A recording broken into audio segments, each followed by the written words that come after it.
What's up, beautiful people? Another episode of Sunday Sessions with Rich podcast. If you're new to the show, welcome. I love you. Welcome to the show. Episodes are dropped every Sunday. And on today's episode, guys, we have he's a familiar face on the show, Guy Harvey. He is the host of Soul Family Chat. Guy, welcome back to the show, brother. Thank you, Richard. It's a pleasure to be here. We're Now, kind of flipped, right? You're in England and I'm in America, and I'm coming yeah, from we America. definitely flip. Guy, for those who don't know about your brother, let us know who you are, what you got going on, man. Well, I've been on the planet for quite a while. I'm 61 now, so I've been through quite a journey of life experience. Been on the path, if you can call it that. When I was 20 years old, I learned meditation as taught by Maharishi Mahesh Yogi, and I went very deeply in that and did a lot in ashrams and worked very closely with Maharishi, and that went on for years. I did thousands of hours of meditation, and that was great. And then Awesome. something kind of changed, and I explored different things and energy healing and connecting with the guides and I've been in that vein, most of my life. I've had some really challenging experiences, like a lot of losses, and my parents, my brother, and friends that have died, and financially completely. So I've been through the fire and lived to tell the tale. And now, like all my kind of spiritual paths and techniques and tools, all of that's kind of fallen away, and I'm just here and holding the space for everybody transformation, for everybody's transformation. And I don't really know where it's all going. I feel that in with the people I'm connected with, and I know there's a lot of kind of darkness on the outside, the love within me and the people I know, and I think we're going to see more and more awakening. So that's a little bit about me. For those who aren't familiar with Soul Family Chat, talk to us about that. Why you got it started? What's your purpose? Just let us know. Soul Family Chat, bringing together sort of like-minded people, the same vibration, and just exploring new ways, new visions. It's for mystics, visionaries, and way showers. And so it's about connecting with people that are holding the space for the transformation. And so I interview people, and sometimes it's more like a sacred circle, just having a group of people on Zoom, and we explore things and share. It's about togetherness. I think together we're stronger. 1,000%. And I think people of like-minded vibration do need to come together and support themselves. Most of the people that I've connected with on Soul Family Chat have come through the Twitter platform. A lot of young people there that are sort of in the awakening space, and it's great to connect with them. I'm sort of stepping into my elder energy now, so maybe I have some life experience that I can share with the younger generation and help them move through whatever they have to move through. I mean, what's interesting is that I believe that the younger generation in general are of a higher frequency than my generation, and that includes people like myself that have been on some kind of spiritual path. And so for the younger generation, they have a much higher frequency. At the same time, there's still life experience. Exactly. And that's what I feel right now, is that I'm really here. I'm here for the younger generation. I have a 20-year-old son, and I'm supporting him a lot now. I mean, just supporting him energetically. That's so awesome. And I kind of feel that's my role a lot now, is just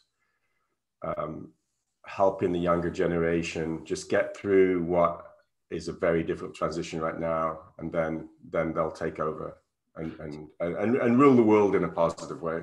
Definitely rule the world in a positive way. So I know, because you was dappling, you was talking about it a little bit, but I want to just like the importance of like just living in your purpose and like doing what you came here to do. And you've been doing that for quite some time now. But I think now more than ever, like with everything that's going on, it's kind of like the front line spiritual workers were really being called to just like really come out and not like hide from ourselves and just like come out and assist people. And that's like what you're doing right now with Soul Family Chat, and just talking to the younger generation, sharing your wisdom, helping them through their journey and process. And that's important. That's powerful. Absolutely, Richard. Focusing on creating what we want to create, what we want to create in the future, Mm-hmm. Working on our visions and just doing those things that we are creatively inspired to do, or that we feel called to do, is really important. It's probably more important than anything else than I can imagine. There's a big distraction out there, and that distraction is the show Mm-hmm. of the complete collapse of all the ignorant structures on this planet. Yes. And it's a hell of a show. And it's like when you drive by a car wreck, you just can't help kind of looking over and seeing what's happening. And Yep. I'm not better than anybody else. I mean, it intrigues me too. Yeah. But it's a fucking soap opera in a way. Like Big soap opera. The sort of the play-by-play of what's happening next, and then there's the whole, there's a whole YouTube, or they haven't been kicked off YouTube yet. I mean, there's a whole environment of people that are like the sportscasters, presiding over this collapse. And some of, I mean, I think it's about balance. I mean, that I do feel like I need to understand some things, but not to the point that I stop creating what I want to create. I mean, a few months ago, I was sick. I had a cold, or it might have been the thing that they talk about. I don't know. I don't know, because I didn't go in their system. I just stayed at home and took some zinc and got better. And I just got into a different funk, and I hadn't done any soul. I stopped doing Soul Family Chat for a while, and I kind of felt the difference energetically. Oh, and I got to do different work, make money, pay the bills, and things like that. And life started to get a little bit not so, just not so much energized, not so much that being on the cutting edge, where I wake up and say, oh, I'm really inspired about doing this today. And so I did feel that need to get back in the groove. And I'm just being honest about that. It's not easy for me to always stay in that, working on my cutting edge, and on the inspiring side of my life. But I sort of got a reminder and came back to it. So would you say, so one thing I'm learning throughout my journey is that you're going to have different purposes. So a purpose that you thought was yours for, let's just say, a year or two, is going to change when life, shapes you differently. So for example, for you, when you had your period of reflection and just being with you had a newfound purpose with what you wanted to do when you came out of your reflection period. Yeah, sure. And sometimes purpose can be something very, very simple. For example, I mentioned earlier, I'm spending a lot of time with my son right now. And in fact, during those several weeks there when I wasn't doing the Soul Family Chat, I was actually engaged a lot with him. And so it can be simple, can be very simple things like doing your garden. That's their mission, do a garden. And it's not, doesn't mean being an influencer and having this impact on a large number of people. It might be just, I'm planting a garden and doing something like that. And of course it changes. And for me, I have to keep checking back in with myself. And I like to write, and I do ask the question sometimes, what am I inspired by? Ooh. Now, what's inspiring me? Or even on my daily to-do list, sometimes I wake up and I just say, I'm not so excited about today. Maybe I've got some client work and I've been doing this work a lot for several years and it's sort of routine. So I write down, okay, what am I excited about today? So I get that juice for the day. And sometimes on the list, it'll be, I'm excited about going for my walk in the woods today. And I'm excited about doing my Zen swing. I've been doing this exercise, Zen swinging. Cool. Somebody on Twitter shared that. I find it's fantastic. I usually listen to 4 or 5 reggae songs and do Zen swing. Cool. So I'm excited about Zen swinging and listen to some reggae. And then I could call a friend and go for lunch. I'm excited about that. And I'm excited about reaching out to somebody about coming on the Soul Family Chat. I actually put it out. I'm excited about reaching out to Richard and connecting with Richard. And then all of a sudden I'm reminded of where the juice is. It's not just about what I have to do today.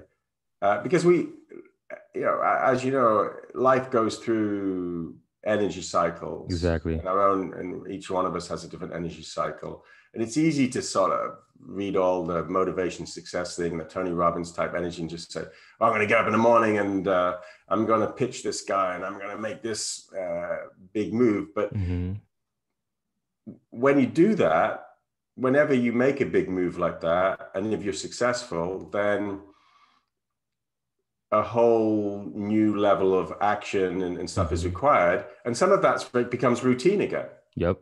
In other words, like when I first started the Soul Family Chat and I was excited, I got my video studio set up at home and all that. This is really exciting. And then parts of it become kind of mundane and routine. Some of it's just chop wood and carry water. And then I forget what was the inspiration in the first place. Right. So even things that are overall part of one's inspiration, mission, and purpose can become kind of boring and mundane. Certain aspects of them. One thing I've because we're big on perspective, right? One thing I've been adopting is, so somebody can wake up, I have to go run this morning, or I have to go do this. When you shift the perspective of, I get to do this, I get to run, I get to wake up, I get to do this, you shift from that, I guess, that complaining, that mindset to like a gratitude. Like, this can be I could not be able to run tomorrow. And then what? Then I'm wishing I could do that, but I'm able to do that. And you put yourself, like, when you put yourself in that gratitude state of being. And I encourage anybody who's listening to this right now, because like we all know, like, for example, Mondays, for some people, Mondays aren't you wish you had an extra day to rest. But I get to wake up today and I get to do X, Y, and Z, because that allows me to sustain myself. It brings me peace of mind. It brings me X, Y, and Z. But it's always going to be that perspective. And perspective is key. Perspective is huge. That's beautiful. I'm going to note that down, and that's really great. I think that sometimes we just get lost in the day-to-day stuff, and it just becomes mundane. And you need that moment of reflection. Yeah, you need that self-reflection. And then, of course, there's one thing that always works for me, and that is to walk away. And I think I wrote this on Twitter a few years ago. I said, there's very few things in life that are not improved by taking a break from them. Yep. Give an example of relationships. I don't mean necessarily taking a break from the whole relationship, but just taking some time away from your partner. Work, it's getting too much. Take a break. even like exercise. Maybe the running, you're training for the marathon, maybe it's just getting too much. And just say, no, I'm going to go the other way. I'm going to sit and what I'm going to be a couch potato for an afternoon and watch watch Netflix. It's changing. It's mixing it up. Because even with the with like your relationship example, you know, is to heat it, but okay, we're gonna separate in this moment so that I'm not reacting, I'm responding to you, and I'm in a neutral state where I can hear you, and we're not scoring points, just trying to. It's just like an ego match at that point. It's ego versus ego. Yeah, sure. And it's like in that vein of taking a break, fasting. Yeah. Sometimes, I mean, food and sex are probably the greatest, sensory pleasures in the experience. But when you're eating all the time, I sometimes I've gone on a trip, maybe it's a trip in Europe, and you're just eating amazing food all the time. Hard and not after to. a while, Hard not to. It's like, it's not that exciting to have an amazing meal. Fasting. I notice I'm not a fanatical faster, but I do sort of 24-hour fast sometimes and intermittent fasting. And I mean, that's still fasting, no matter how long you're doing it for. Yeah, it's just like, wow, when you fast and then you come back to the food, all the taste, the senses, the texture, and the desire for it. So it's about hunger, right? When you fast, it creates hunger. And then so this is the same with relationship. You take a break and then you have more hunger to be with that person. To take a break from your work or something like that, then you have more hunger. In Ayurveda, which I have quite a little bit of knowledge. I mean, I studied a lot of the sort of the Vedic system, the yoga Vedic system. And, Agni, digestion, fire, is one of the most important things. In fact, when they sort of say when people are sick and die, is that they just don't have the fire anymore, because you need that fire to digest. So we need to be able to digest life. So okay, so I challenge that statement with you just said. So you said so it's easy to get lost in just the rat race, the 9 to 5, or just life in general. So do you think that's why we get so flustered or so like antsy, because we don't take those periods to just like, okay, take 2 hours of the day just to sit in grass or sit and meditate or just do something for me that makes me pause? I read a blog article several years ago, and I thought this article was actually absolutely brilliant. And it was from a young man, and I think he was, he was a techie. He was very good with programming, and he had the ability to get contracts and make good money. Then he would go and travel, and he took some time off and he went to New Zealand. And he was just backpacking. And one of the things he said is, after a while, he obviously had some money to cover his expenses while he was traveling, but he said he had very little desire to buy stuff and material things, because he was just walking in the forest every day and just enjoying. And he started to spend less and less money just for his food. And then because he's having these beautiful experiences connected with nature during the day. And then whatever it was, his 6 months or a year was up, and he had to go back to doing his contracts and back to the 9 to 5. And he had several observations about that. I kind of answer your point in it, but one of the things was, all of a sudden he started buying the $5 lattes to get him through the day, just to have, get that sugar bomb and things like that. And then go out and have a bang up meal. I remember the last corporate job I did, it was just every Friday night I would go out and go to the best restaurant in town.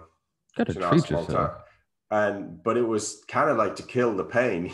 It's like to kill the pain of, it's like to treat myself, because the system working within that 9 to 5 system, it's like dancing on a hot plate all the time. So That true.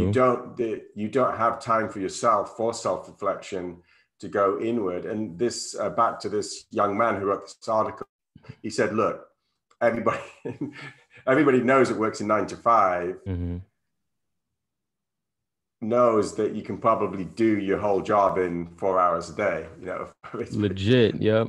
You can do your job in 4 hours a day. And his theory, which I believe is true, is he said that the system deliberately has created a work system where people don't have any free time, and so that when they are let out of that free time on the weekend, what do? They go to freaking IKEA and just it's just cha-ching, cha-ching, cha-ching, cha-ching. Yep. Right? And I've noticed that that last job I had, and I want to thank my manager from that last job, and it'll be embarrassing if he's watching, but he was such an impressive manager that I just said, that's it, never again. I'm never again submitting to this situation where I have this other person in this organization that sort of rules over my life, and they can say, oh, we don't like you, so we're going to cut off your ability to pay your rent and your food within 2 weeks. You know, we'll fire you, kind of thing. So ever since then, I've been on my own, and it was very difficult, and it's been difficult at times, and I live more of an outlier life. But I find that just like this man that wrote this article when he was in New Zealand, I don't have as much sort of material needs and desires, because I live my life on my own. I live my life on my own terms. It's rare that I have days where I don't have time to rest. Yeah. And if I don't have time to rest, it's just because of my own fault, because I just decided to junk out on social media or something, something not so holistic. So I do live my life according to my energetic rhythms. It's rare that I push through. Like if my energy's down and I'm tired, I usually try and rest, or like go for a walk, or I take a nap and I listen to high vibe stuff on audio, and then I come, because I know when I get really tired and frustrated, I can sit in front of the computer and I've got a list of client work and things that need to be done. And just like that guy said, you can get all your work done in 4 hours. I mean, I think it's rare that more than 4 hours work to do in a day. But I was for a while just kind of sitting there, and sometimes I'll just be on Twitter, and so easy to. But I don't really want to do the work, because why do I not want to do the work? Because my energy's not right for it. It's like there's some tiredness and fatigue, or needing for a change up. Maybe just the frequencies have been exposed to all electromagnetic crap. Maybe my body's really saying it wants to go in the woods, and I'm working on that now. Just saying, God, okay, you don't want to do this work. So what do I really want to do now, or can I do this work quickly and then get to what I do? And it's not always the same answer. It's not a simple formula. There's times where I go, if I just get this thing done, and then I'm going to go out and get in the woods, I'm going to do something, and then I go, really, my energy is so crap right now. It's going to take me 10 times as long. Like I mean, I'm easily distracted. I probably have some kind of attention deficit. So I've got this half an hour of work to do on the computer, but I do it over 2 hours because I did an hour and a half of Twitter in between. And it's like, I'm starting to catch that and say, well, just do the work and then go to the woods for an hour. Just get it out the way. Or go for the woods for an hour and come back and do the work. But this pretending that, just sitting there and distracting, and that's a whole distraction. It's a whole topic. But yes, back to what you said about 9 to 5 and what this guy wrote in this article is that absolutely the system is designed so people cannot cannot self-reflect, that they don't have the time. You don't have time. To go it. And then that means that they're tired. And the only thing that you want to do when you're really tired is TV. Now it's Netflix and other things. And guess what you get with that? Programming. So you don't have no reflection during that time either. Yeah, not only do you have no reflection, you're getting programmed. You're getting programmed. Social behavior, lifestyle, everything. I mean, let's break that down though. So the 9 to 5 is we're gonna call it energy harvesting, right? So our energy is being harvested I like at that point. And then of course you just want to unwind. So you go home, you either play a video game, you crack open something and you watch TV, right? Yeah. So then your energy is still being harvested, but now your reality is being hijacked and dictated for you with how you should live. Oh, I want to look as good as this person. I need to have this lifestyle X, Y, and Z. Or maybe this is how the world is. So like you said, you don't have any reflection. And even when you go to bed, let's be honest. I mean, I'm guilty. I'm on my phone scrolling, right? So there's no reflection during that time either. So it's like, when do you have the time? And I mean, some people not everybody understands about the Netflix is full of spy shows. 1000%. And some of that programming is to create empathy towards intelligence agencies. That they're nice guys, they're doing good things. By and large, they do some of the most evil shit on the planet. But 1000%. You see a TV show and you've got the hero and the world terrorism and things like that. I mean, they don't. So that's just a subtle thing. There's all these shows programming. It also desensitizes us too with a lot of stuff that's going on. Yeah, they desensitize. Yeah. I mean, there's something called the Pentagon Hollywood Division. Ooh. And I think over tens of thousands of movies have gone through the Pentagon division, and they have final script. They have final script approval. All the Marvel movies and things are all, I think, through that. So you think you're just watching a superhero movie, but they all have programming, and those people are sort of behind it. So I have a question for you. Have you seen Black Widow? Black Widow? I can't remember. It sounds familiar. It's the latest one they had with like the female Marvel character. I watched that a couple weeks ago, and the whole thing was them revealing to you that we use MK Ultra to program the world, and we do it in such subtle ways. I was like, damn, could you have been more like obvious and forthtelling?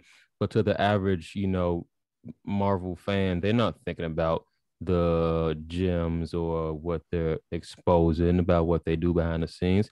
They just think it's just part of the movie. But no, I feel like too that they make it so obvious, and they say it so they, ease their karma. So if we're telling you what we're doing and you're consenting to watching this, right? Yeah. We're good. Your free will is still your free will at this point, because you're choosing in this moment to watch this. So I thought that was odd. Yeah, I find it hard to watch any of that stuff. I mean, I've got my as well, but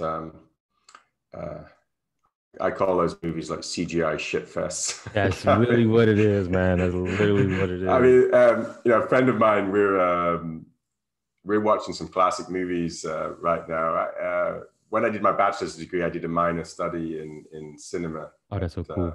University of Laval in Quebec City, so it was French, a lot of French movies, and so I have a little bit of knowledge. I'm a bit of a connoisseur of 1980s sort of European movies, and I've been picking out movies. And I have a friend, and he's probably in his 40s, so he's a bit younger than me. And we've just been watching these classic movies, some like 70s and 80s, and yeah, it was just real stuff, you know, dramas, and not all that flashy stuff. And just the simple things. yeah, I mean, there was, you know, probably programming back there, but wow, yeah. So yeah, the 9 to 5, that's just one aspect of it, that it's all created to keep us sort of what's that word? Stuck. Constantly switched on, you know, constantly being stimulated. And that's why during this pandemic, there was a lot of, I can't, because those words are pandemic. That's a mind control term. Oh, so let's call it the scamdemic. I call it scam plan. At this point, the longer it goes on, people are waking up to it. Yeah. So one of the side effects of that was that people did have more time for self-reflection, and so there was more awakening. And you talked about that on that last episode. You said it's going to be, it's going to be 3 awakenings. I mean, not 3 awakenings. Well, I guess 3 awakenings, 3 lockdowns this year, and each one just triggers those souls awakening. Yeah. So, wow. So you remember stuff I said in the past, and now you're holding me to it. No, because I'm seeing it happen though. Like, because even they threatened to do another lockdown sometime this year. I think this would be the 3rd one, but each, not even say lockdown, but each thing that comes out, right? So you know, the constant switch up of what you need to do, and then they going back on what they said that you need to do, and it's a lot of hypocrisy, and people are questioning it. But from the higher perspective, this needs to pan out that way for people to wake up. Because if it's something, a lot of people are comfortable sleep, right? They're comfortable in their state, so you need that shaking, that rattling to be like, hey, something's not right here. Yes, yeah, and I think when we were talking about, I might have mentioned that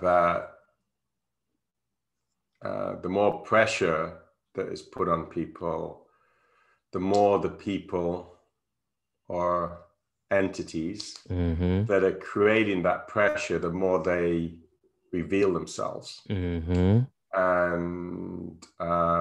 so it's kind of a conundrum for that dark energy that's behind that, that the more pressure they have to put, the more it wakes people up. And that's sort of where we're heading right now. And because the pressures is getting more. I've noticed in the last few weeks, it's kind of interesting. I have some really good friends that got double jabbed with the thing, and a couple of them, because they're really good friends, and it's not as fun to hang out with them anymore. It wasn't for a while. It wasn't as fun to hang out with them anymore because they're just mainlining everything that's going, you know. They're just mainlining the bullshit. Yeah. And it's like sitting and having a beer or a meal with a friend, and then you're listening to CNN, because when they talk, it's just spewing exactly. out. It's just like, I know what you think about that, because I know what the memes and the talking points are on that. But both of these friends, I kind of asked them, I said, well, you're going to go for the next one then, number 3. Yeah. No. We're, I'm done. Like one of my friends says, I'm kind of done. So that's interesting. Now, I don't know if we'll see what, I'd be interested to see what their resolve is. Like if all of a sudden, like a double jabbed person, when they're already onto the 3rd and the 4th and the 6th, they're like, at some point they're going to say, yeah, double jabbed is the same as no jab, and you also don't get to take a plane, and But that's kind of the direction that they're trying to go. And I say trying because it's different timelines to be experienced. But your first two doesn't work anymore unless you get the third and like two booster shots, for example, or you haven't taken your COVID pills. So just like your friend who's like, the second one, nah, I'm done after this. I feel like we'll get to a point with those who, for whatever reason, you want to take it, right? It could be, you want to protect your family or X, Y, Z. But some get to a Yeah. point where they're like, what's the point if these three I took don't work? Then you got to kind of like question some shit. Yeah. Everybody has a breaking point with abuse, right? Mm-hmm. Where they stand up and they say, fuck this, I'm not going to take it anymore. And Yep. we've probably all got friends, or maybe we've had the same experience before, that we've been in a relationship, or you have a family member been with an alcoholic or something like that, and there's physical abuse or something like that, and it goes on and goes on, and then something happens, and that's it. I'm going to do whatever it takes. I'm going to leave the home. I'm going to live in the shelter if I have to. Mm-hmm. But whatever it takes, I'm going to put up with this anymore. That And is that's abuse. the same principle of what I was just saying earlier about the more pressure when people in like abusive relationships, Wow. the abuser starts to get, oh, wow, I did this last time, and they just pile it on a bit more next time. Yeah. I mean, I'm not saying they consciously think like that. It's just like unconscious behavior. Yeah. Like when somebody is taking from you, and the other person, like you were talking about consent before, Yeah. consents by, like you say, not saying no is consent. They'll go, well, it's just human nature. I think I'll take a little bit. I'll take a little bit more next time. But then it comes a point that they take so much, and the person goes, no, I can't take it anymore. I'm going to take that. I'm willing to take risks now that I wasn't going to take I didn't even before. think of it that way. That it's an abusive relationship. That's a great example. Yeah, it is, and I've been writing about it, that people are very knowledgeable now about narcissistic abusive relationships and things like that. Every Mm-hmm. single time relation power in this world, Mm-hmm. with the structure, I mean, from born, even before you're born. That's so crazy. No, and then what people don't know. So No, go ahead. Go ahead. yeah, and that's what waking up. Up this spiritual awakening. I mean, awakening to in the truth and mindfulness and all. But it's also like waking up to where you're like you say. I liked what you said before, like where your energy is being, Yeah. and our energy is being harvested from reborn. You want to know what's I just thought about this, guy. You want to know what's crazy? So let's take back. So energy harvesting, to your point. Now, with everything that was going on with the scandemic, pandemic, when we use whoever's listening, when we use those words, we use because we say it's the agenda behind the whole thing, right? There's always an agenda. There's always a reason to why something's happening, especially to this magnitude. Nothing's a coincidence. Now, with the energy harvesting, you watching the news, you watching the media. In that moment, you have that black box, that portal that you're glued to. Mm-hmm. And if you're fear from what they're telling you, that energy is just going through that box. I didn't think about that. That's so crazy. It's another form of energy harvesting. Yes, yeah, for sure. And maybe bring it back to what I was saying earlier. And so we know this thing is going on. So how do we wake up out of that? And it's back to what you're saying earlier about focusing on our higher purpose and our mission. Like growing your own garden, that's freaking radical. You don't have to go to the grocery store and be part of that food system. that's freaking radical. Doing any kind of your own business and getting out of that, corporate system, doing things in communities and sharing and moving out of this of the matrix. There's something I wanted to share with you because it was kind of on my mind, and I thought, well, maybe I should talk about this 1000% with Richard. A friend I interviewed with a friend. We interviewed a woman in Israel called Zohar, and she's very interesting. She normally does most of her media in Hebrew. My friend, he heard me start, and so we did an interview together, like the three of us. But he's been watching some of her Hebrew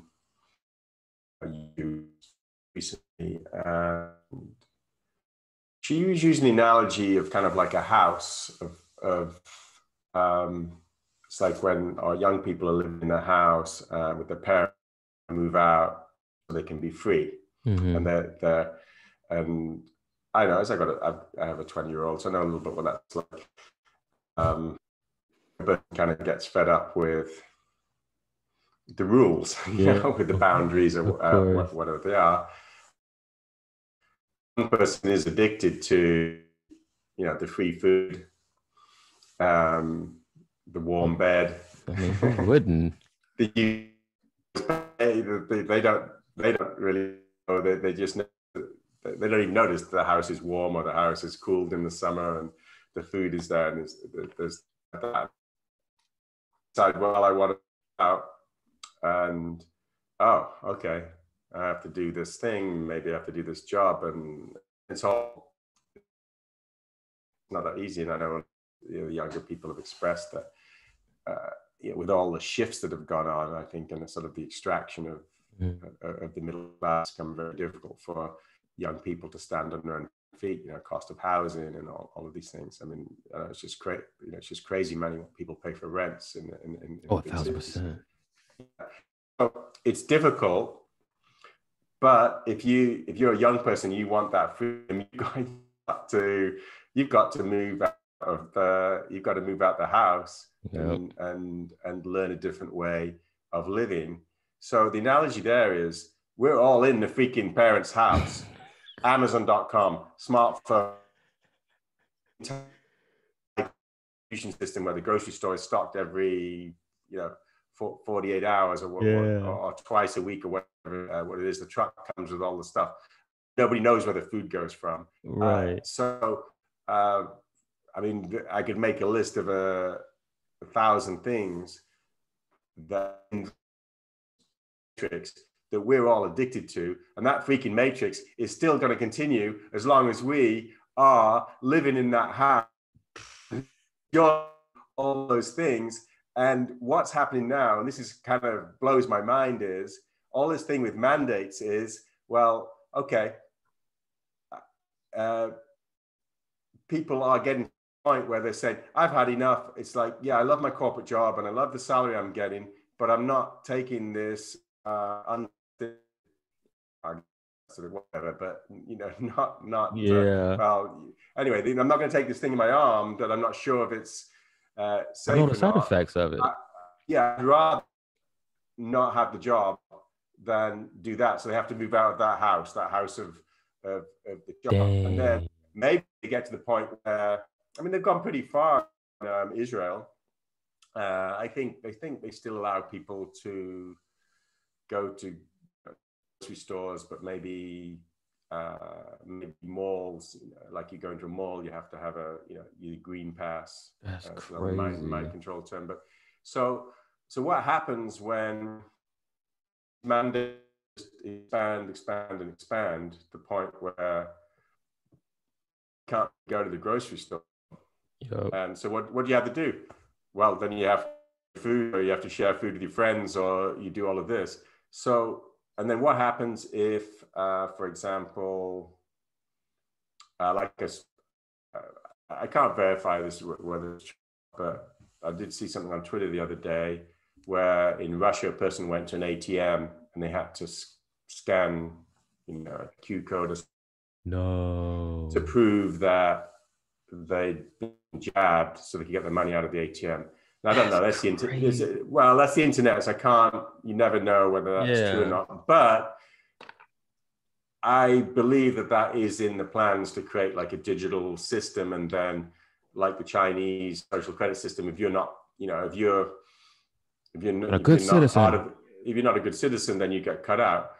And but what Zohar was saying, that's a great thing. And I listen a lot to Jacqueline Hobbs' Oracle Girl, and she said a very similar thing as well. And she was the one that sort of brought that to my attention. Said when people asked Jacqueline Oracle Girl, they said, "Well, how long is this bullshit going to go on for?" She says, "Well, as long as you keep complying, as long as you all keep it going." Yeah. And so the non-jabbed, the non-conforming, and all of that, getting pushed out of society is actually, it's not going to be fun. I don't think it could be a very difficult experience. However, it's going to move us closer to the promised land of exiting this system, and therefore this system crumbling. This crumbling, and it's really challenging because what did one of my friends said the other day? We're domesticated, right? Oh, yes, we are. We're domesticated. So, and we move away from that domestication, and it's becoming more wild, and wild might be challenging. Because what if you everyone's not everyone, but a certain group are under a group think, and I call it a trance. I call it even a spell. So anybody who is against that narrative, you're gonna be seen as an outsider, right? Even if there's like a billion critical thinking, scenarios that should, because this is what I say when I don't care if you're unjabbed or jabbed, as long as you're living your best life, you're happy, and you're doing what you're here to do. And when you tell someone who is jabbed, like, look, I just don't know the side effects, and I personally don't want to take it, that should be enough for them to be like, you know what, you're right, I respect your decision. But it's no, you're selfish, you're this, that, and there's like that. But did you not hear the first two things?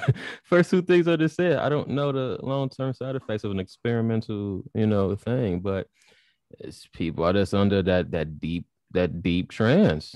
You can't fault them. Well, yeah, I mean that's just remarkable that that those that are taking a different choice, that they're the problem, and I mean, we've seen this throughout history. I mean, if you have any kind of knowledge of propaganda and control, and history just repeats itself. Yeah, how they pick on a minority and make them the scapegoats, and all of that. It's like, but I mean, I was thinking about it today. It's like with children and children taking the medicalization. Yeah. I mean, even according to mainstream health, WHO, CDC, mainstream media, CNN, even according to what they call, follow the science, but it's really just cherry picked science. It doesn't make sense. There's no, even according to their own data and everything, there's no, they have a story that they somehow explain, but they have the purest immune system. They have the cleanest immune system. So why are you, especially, I think the ages, and I might be wrong, somebody fact check me on this one, but I think I saw on like an NHS article, it's like 5 to 12-year-olds or something like that. I'm like, if you're telling a 5-year-old will get over a sickness in a couple hours, so you telling me we're gonna put something in? I'm like, come on, guys. Well,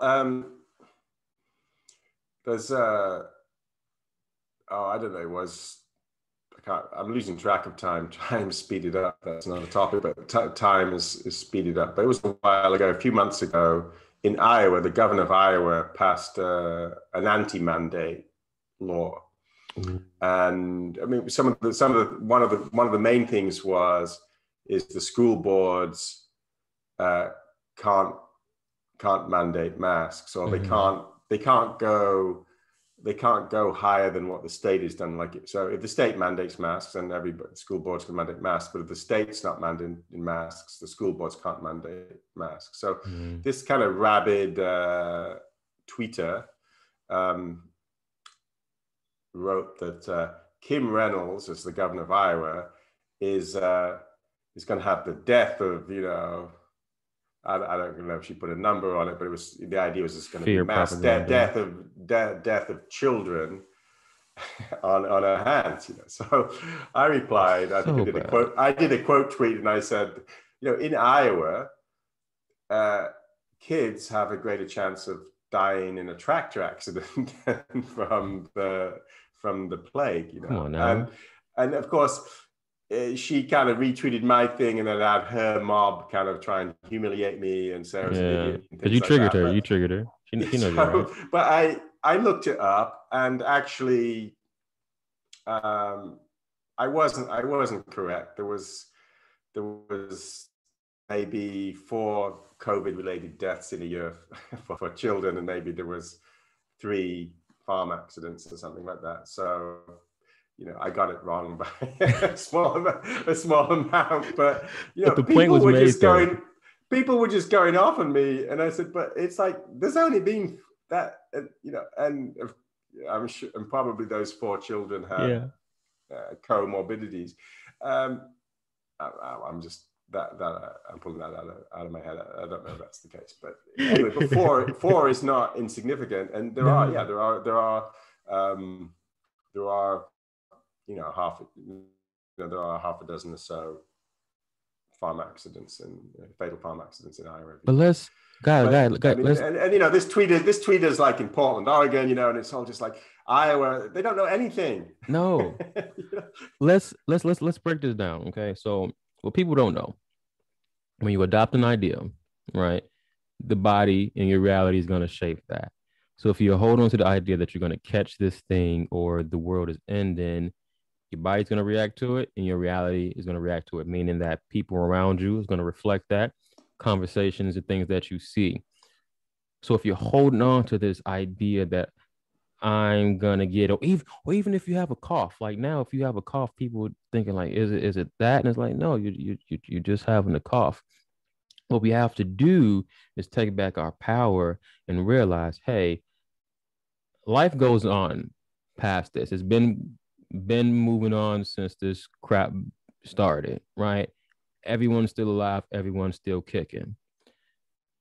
What does my ideal reality looks like? Let me take my power back. Let me not get hijacked from other suggestions and the media suggestions to program my reality. What does my reality look like? Is it where everyone comes together in a community and we share ideas and knowledge and X, Y, Z? Or is it a reality where I'm fearful and I got to take 1,000 jabs just to go to the grocery store? I don't know, guys, if you're listening to this, but I kind of like the first reality better than the second one. Yes, and like we were talking earlier about mission and purpose, we have to focus on what we want to create, creating the new reality, and the train wreck is going to continue. And it's hard, like I said, it's hard not to get sucked into it, but it's easy to get sucked into it. You pulled me out of it a few times. Some of your tweets, before you, I want to talk about this too after this. A few of your tweets pulled me out of, I was just getting deep down of the pandemic rabbit hole, and I forgot, like, look, Rich, the more you keep, talking about this and adopted to it, you only further in that experience. So I am grateful for your tweets that pulled me back out of the matrix. What made you take a break from Twitter? Because you was gone for a good minute, and then I know you made a new page. 40 followers now. I used to have 5,500. I know. Well, there's a lot of energy moving through through Twitter, and Twitter is just like Twitter is actually, it's like a type of mainstream media, really, in a way. Even though there's all this kind of niche views being expressed and whatever you want, you've got like spiritual awakening Twitter, whatever you want to call that kind of niche in there. But then, every day agendas have been pushed through Twitter, and of course you can spend a lot of time kind of who you follow and kind of trying to filter that stuff out. But there were just these sort of mind control agendas coming through all the time, like with the trending. And, at one point they kicked a lot of people off Twitter that had like a different political perspective or things like that. So, so it's kind of a bullying pit, really. You kick off all the people that disagree with your agenda, and then you start pushing your agenda through, and then you just outnumber everybody else because you've gotten rid of man, it's bullying. Yeah, so it was that, like it was kind of that stuff.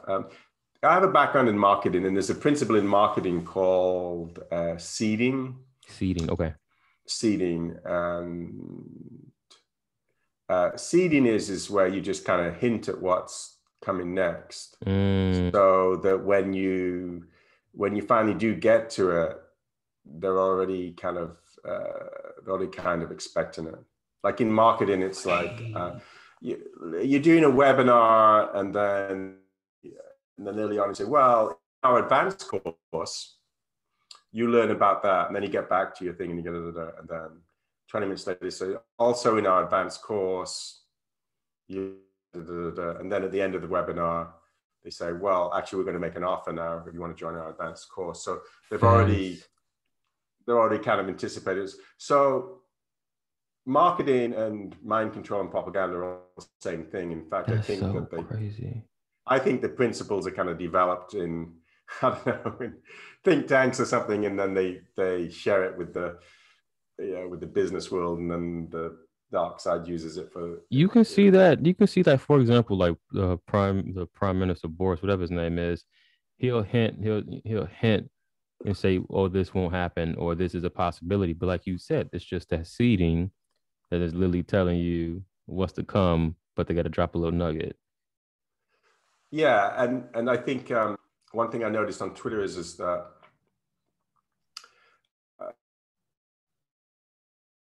celebrities to seed ideas. For example, it's harder for, say, the White House to come out and say, everybody that doesn't go along with this should basically be ostracized from society and made to suffer and this and that. But Howard Stern comes out and says more or less that. Yep. It's like a surrogate. And he's seeding that idea. He was seeding that idea that it's okay to really beat up on people that are not going to do this thing. And it's very dangerous. Very, very. And just threw him in my celebrity bin. They're pretty much all in there, but just, it's just awful. So so they seed ideas. So in Twitter, the trending is a lot of it seeding. Like they push ideas, what's coming, like the passports, the V passports. Yeah. I mean, there was lots of discussions, and so by the time they actually roll it out, it's what's the word? Are you desensitized too? Desensitized, yeah. Crazy. Yeah. So that stuff going on, and I just needed to be out of that environment. But it's fun to be connected with some old friends there, and just really, really, really great people. And one of the reasons I kind of deleted the whole account too is I didn't want somebody going back over tweets I did 10 years ago. Yeah. I deleted a Facebook account that had 15 years of history, and started up. Wow. Then I have like 5 friends on Facebook. I just use it for some groups and things I need to be in. But Facebook, you know how Facebook says they bin up memories? Yeah. Like photos. And it's nice sometimes that they bin up like a memory of me and my kid when he was 5 or something like that. But sometimes Facebook would bin up a memory and it'd be like, I'd written this whole post just like raging against the machine, and I'm thinking, I was definitely feisty in this post. I said, did I really say that?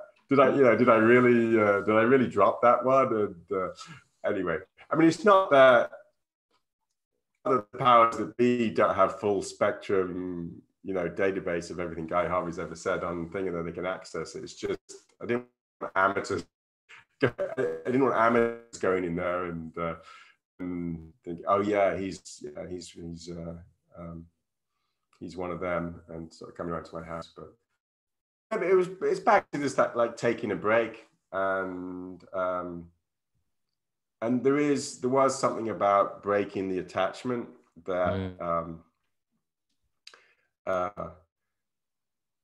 even though it's still a small account, 5,000 followers on Twitter, but there's some kind of addiction when you start to get a few followers. Social media, it's a mini fame thing. Yeah, because especially it gets harder. Like the more you have, the harder it is to do something like that. I was very inspired by. There was a woman on Twitter called Emma Magenta. I don't know if you ever knew Emma Magenta. She's from Australia. Okay. Yeah, and she blazed the trail and just said, I'm getting out of this. I'm getting out of all the social media. I'm getting off the phone. And she lives up in the Blue Mountains in Australia. Beautiful. And she had a decent sized account, probably 30,000 people or something like that. And, accounts that size, people can generate business revenue through accounts that size by, they can put an offer or something. And I thought she was courageous that she just did it. And she did it a year before, some others left. So I thought it was cool. Well,